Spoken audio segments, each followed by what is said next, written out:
చెప్పండి సార్.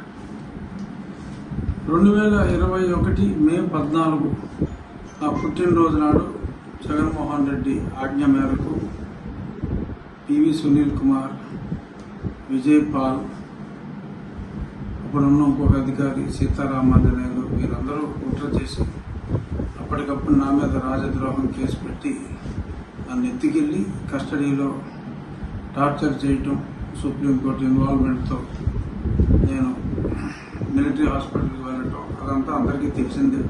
నన్ను చంపాలని చూడటం, ఆ గుంటూరు హాస్పిటల్ సూపరింటెండెంట్ దొంగ రిపోర్ట్లు ఇవ్వటం, దాన్ని మిలిటరీ హాస్పిటల్ హైకోర్టు న్యాయమూర్తి పర్యవేక్షణలో, ఇప్పుడు రిజిస్ట్రార్ జనరల్ తర్వాత న్యాయమూర్తి వారి పర్యవేక్షణలో జరిగిన రిపోర్ట్స్లో ఏం చెప్పారు ఇవన్నీ కూడా పెట్టి నన్ను ఏ విధంగా హింసించింది, వీరి మీద ప్రేరేపించిన ముఖ్యమంత్రి మీద వీరందరి మీద చర్యలు తీసుకోవాలి, కేసు బుక్ చేయాలని చెప్పి ఈరోజు నేను గుంటూరు ఎస్పీ గారికి కంప్లైంట్ ఇవ్వటం జరిగింది.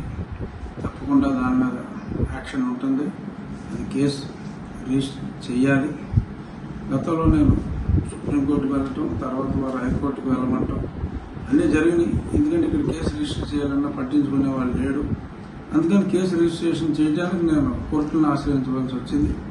ఇప్పుడు డైరెక్ట్గానే లా అండ్ ఆర్డర్ ధర్మం 4 పాదాలు నడుస్తుంది కాబట్టి చంద్రబాబు నాయుడు గారి పరిపాలనలో నాకు న్యాయం చేయండి, అక్రమంగా నన్ను కస్టడీలో హింసించిన వాళ్ళని న్యాయపరంగా శిక్షించాలి అని చెప్పి నేను కంప్లైంట్ ఇవ్వడం జరిగింది.